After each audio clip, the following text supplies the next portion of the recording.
So first, I would like Yeah, to. please. Yes, so my name is Mitaksh Jain. I don't know if you've been briefed about me, and I'm a correspondent with Impact Magazine. And I wanted to speak to you about the Candyman's fantastic cricket snacking partner campaign.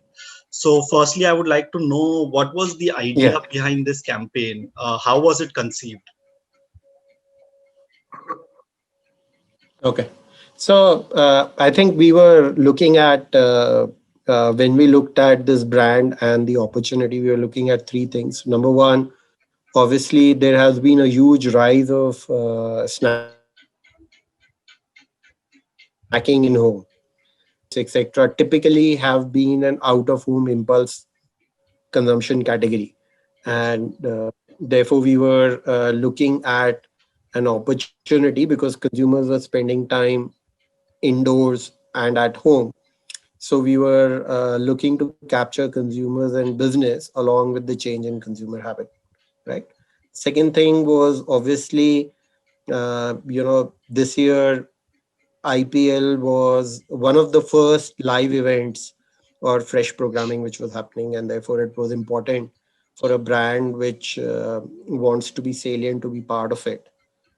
Third is, cricket is equally a festival. IPL is a festival, but it was also coinciding with the festival period. right, And that is typically the period where chocolate consumption actually goes up, right, right? Sweet snacking goes up because summer months it's typically low because it's a slightly indulgent chocolate experience. So it actually connected well with both the programming yes. and the time for us, and therefore we decided that we must be leveraging this opportunity to get our category back to growth Right. during this time and our brand back to during this time. So what is the marketing mix like? Has the focus been more on digital this year, as the trend has been across various categories with Candyman Fantastic as well? Yeah. So a couple of things. Number one, as ITC, as a leading FMCG player, we have been over investing in digital as Right. a corporate FMCG player. And that has been something over the last few years we have been driving. This year, it was both imperative because a lot of you have seen a huge purchase rise Right. also on e-com, Right. and media consumption, if anything, has only accelerated on digital, right? So this was a purely digital campaign on it, and that is why. But is it is one campaign on Candyman Fantastic, right? Right. Overall, Candyman Fantastic uses all media channel, but for this new launch and this occasion, we thought it is best to use digital, both because the primary rise of digital, very metro focused, Right. and also the second screening habit during cricket. Right. Therefore, that was the appropriate channel for that. Sir, you spoke about IPL. Now that this was launched during the IPL, and now that it has concluded, what are your plans now for the campaign? So, yeah, so I think for the product per se, it continues. I think there is a larger thought on sweet snacking and at home, and that platform for us remains live, and we'll continue to drive it because we see a big opportunity for this brand to be pushed. The specific creative idea of leveraging cricket Right. obviously was very topical at that time.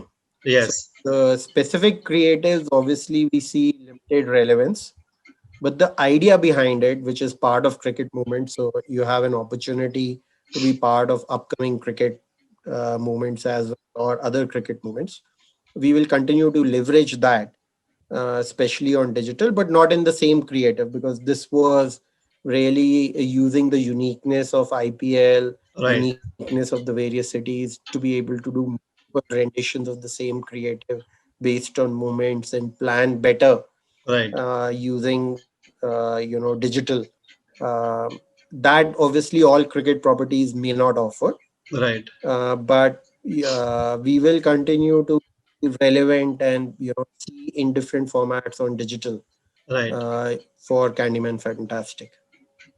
So can you enlighten as to why cricket was chosen uh, as a theme around the campaign? I mean, you've already spoken about how it is a festival. So I Yes. yeah.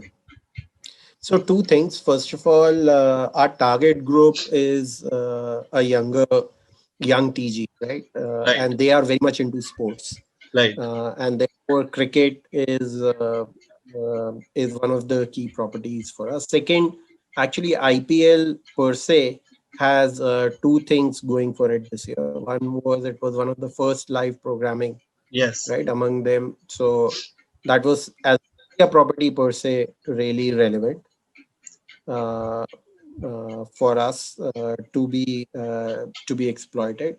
The second thing is we always see a creative rendition of fantastic is a chocolate stick, right? Right. And that as a creative hotbed gave us a good way to connect with the sport Right. on that, and therefore a lot of pieces sit together. That does not mean we can't take any other sport or Right.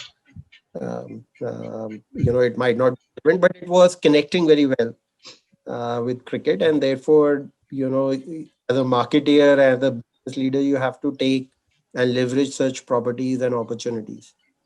So, are there any plans to target any upcoming tournaments? You did speak about the campaign will continue, but Mm, did you say no, sir? yeah. So, No, so nothing specific. all right. No, nothing specific. Sorry, specific. We are not looking at targeting any more event. I think we spend sufficient marketing money behind this campaign, obviously in an efficient manner, All and we'll take it and let's see when IPL next year happens, because it might be fairly close. It might not be a 1 year gap right. in a normal year. So we'll evaluate at that, and we met our business objectives during this time, and other elements of the mix have to also take over and Right. propel the brand forward. So, I read how you entered the chocolate creme market last year. So, what has been the response like? Yeah, And what can you shed some insight as to what the journey also has been like in the last 1 year? yeah. So first of all, as you would have read and known, Candyman as a master brand is one of the 500 crore plus consumer brands which ITC Foods has. Within that, Fantastic has really been a fantastic journey in the last 1 year, right? And we have been, it has been one of our best performing innovations, and is really handsomely contributing to overall Candyman portfolio.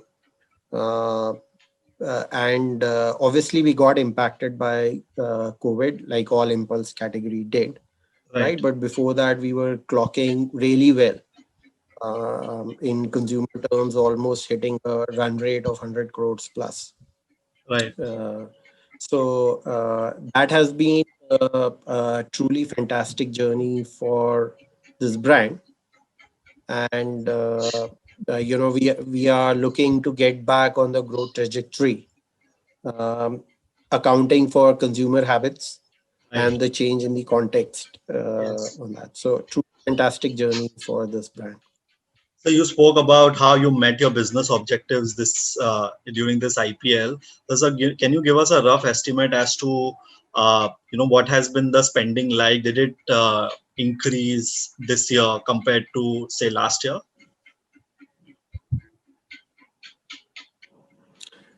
Okay, so I think you have to first of all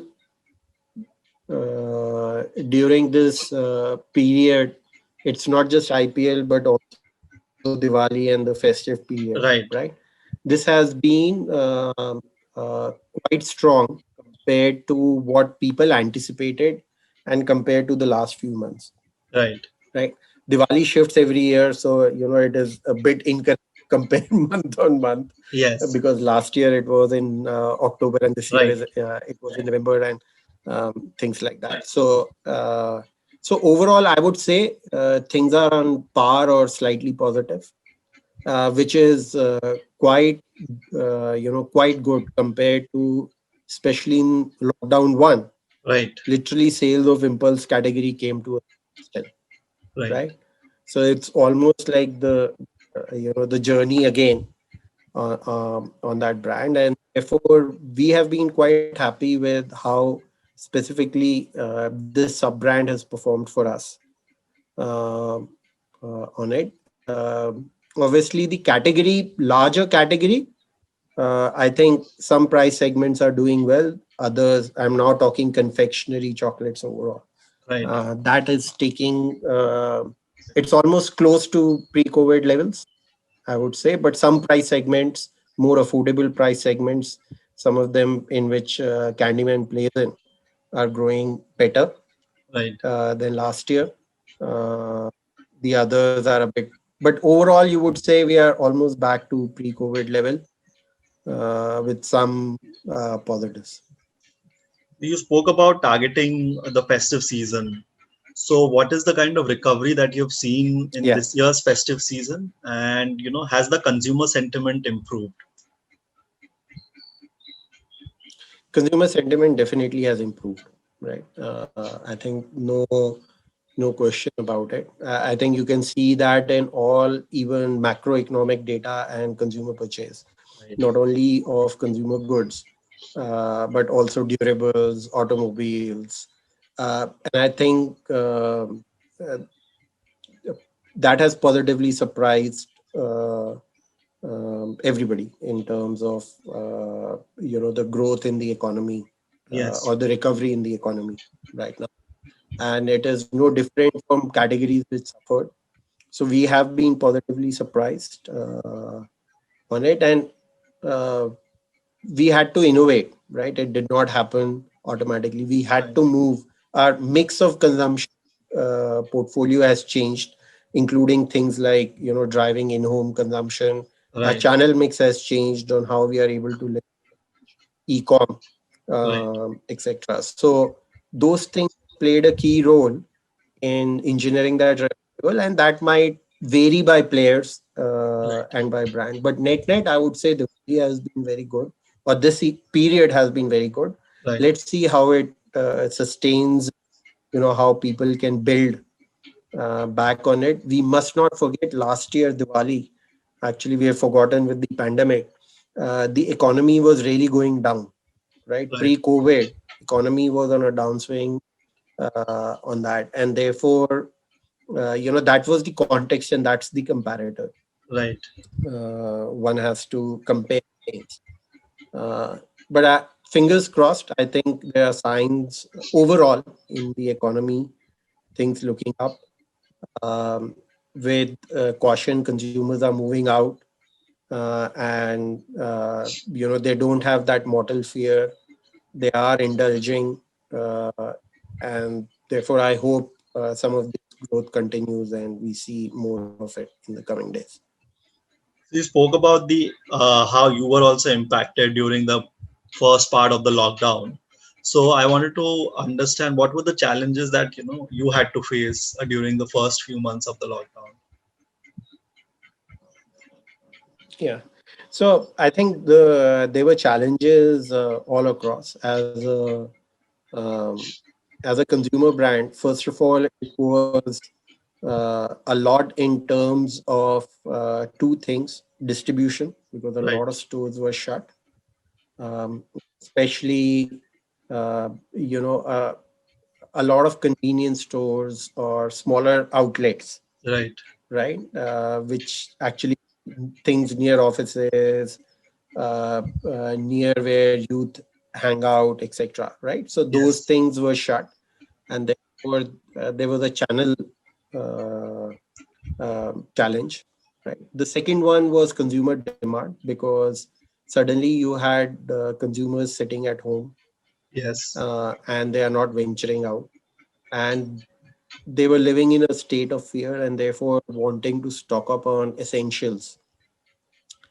And third, even the snacking bit Yes. actually moved quite strangely in terms of certain subcategories which had a bit of preparation at home because people had time, Right. etc., rather than packaged snacking in that manner. So those were the things which really impacted. And even the stores which were open, Yes. because the distribution and sales chain got heavily impacted, those outlets were concentrating uh, only on essentials because there were Right. restricted time, few things you could sell, right? Absolutely. And therefore, categories which were in impulse and indulgence really suffered quite dramatically.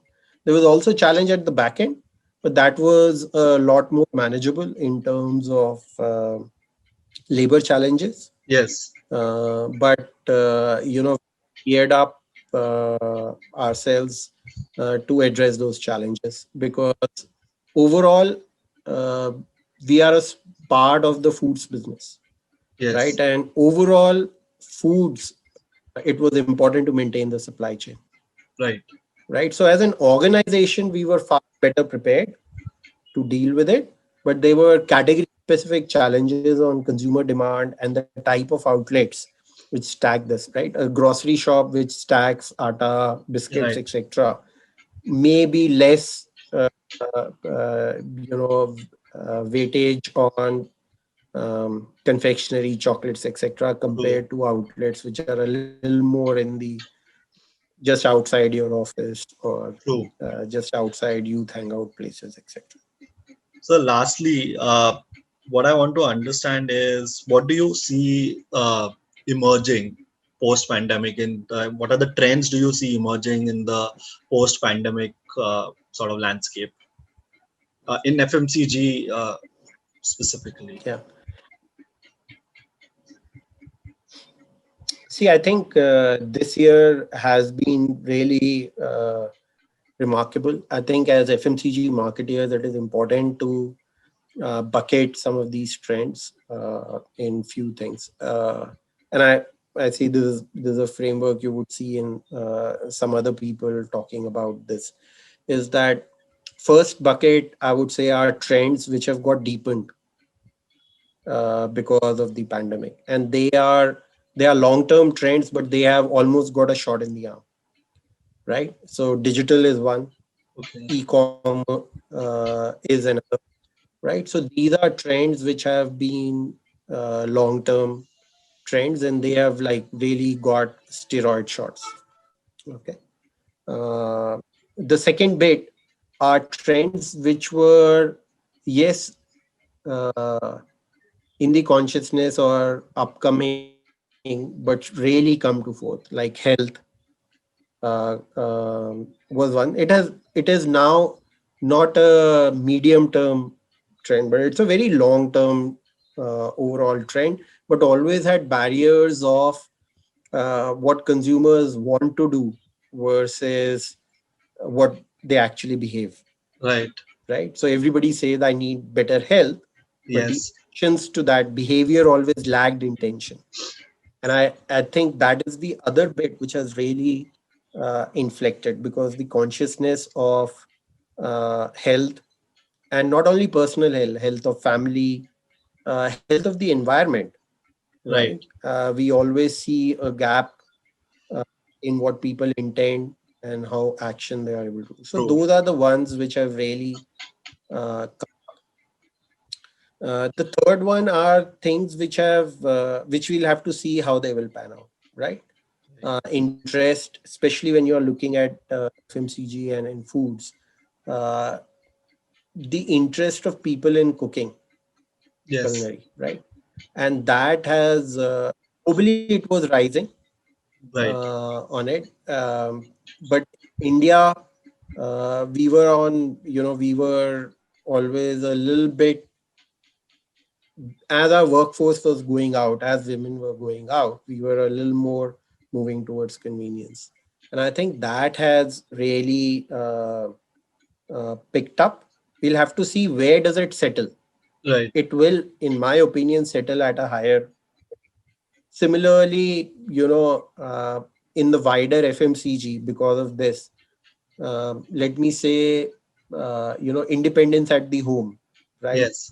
Both because your partner is helping out. Second, people have figured out to automate. That's why I think a lot of consumer durables have gone up Yes. in your dependence on the uh, domestic help has reduced Right. to that extent. Um, and therefore, certain categories will get a shot in the arm as a result of these changes. Right. All the FMCG product linked to home automation will get a shot in the arm. So I think it is important to look at these things, and they will be short-term bits, right? Yes. Which uh, you can do and leverage in moments, right? Which might reverse kind of stuff. Like, if we, we talked about from out of home to in home, Yes. right? Will that reverse? I think it will reverse, right? That and it might become an and, but I do think the out of home, as people start moving out, will come back. We are already seeing that. So that's a short term impact. But all the other ones are the Right. ones which, as FMCG marketeers, we need to see as things which have got accelerated, things which were very latent, and there's a behavioral shift on that. And third, because the household per se has changed Yes. because of automation, help from the those things, what opportunities they throw up, right? These are new start of trends. True. Yes, you can say it was a long term, it would have already. The way it has accelerated is almost like a boost in the arm.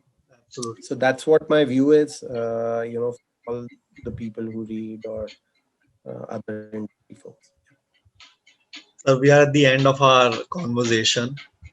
Thank you so much for taking the time out. It was a very candid, upfront conversation. So I'm really grateful for your time. Thank you so much, sir.